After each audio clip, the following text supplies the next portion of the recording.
Here we are on Tuesday, May 28th, and we're continuing with Steve Delia's interviews. Today, Steve Delia interviews poet Lisa DeVuono. So, Steve? Hi, Lise. Hey, Steve. How are you? Good. Thanks for doing this. Thanks for having me. We've had a little gap in between interviews, so you're picking it up back again. So. Okay, great. Good to know. What I do with every interview is I usually start with how did you get interested in poetry? What were the first poets you read and that sort of thing? Okay. For me, it started very young.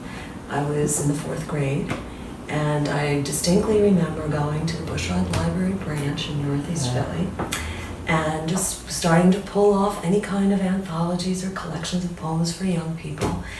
And I was really enthralled with that. And so this was before they had a copy machine. And so I would take the books home and I would handwrite into my own personal notebook the poems that I really loved.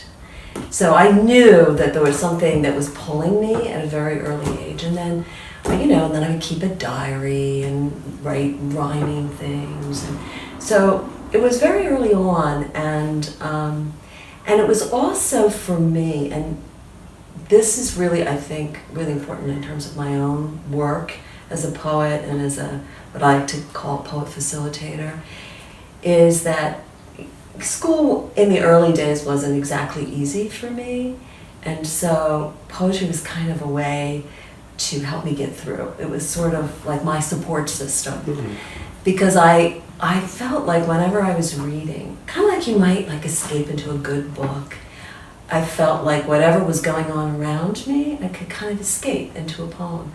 And then when I sort of discovered that I could write something and have my own words be on the page, that really cemented, I think, for me that this was something that was going to be important to me in my life.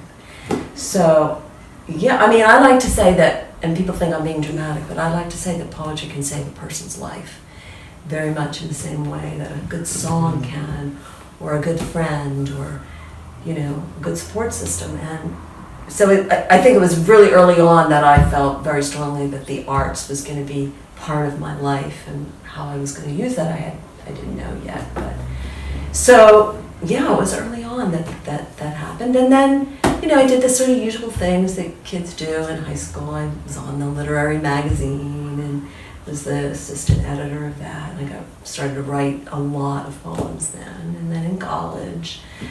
So that was like the early years of how I got into poetry, so. Did you start writing immediately after you were reading, or was there sort of a gap? I think I started writing a lot in high school. And I think part of that was you start to get introduced to composition and themes and writing critical essays of the books that you're reading. And so I think I realized that I had somewhat of a talent for that. And I just kind of paid attention to that. Funnily enough, though, I wasn't really drawn to like majoring in English, like in college. It wasn't sort of my thing to do that. I think I always wanted to keep it as something separate from my career.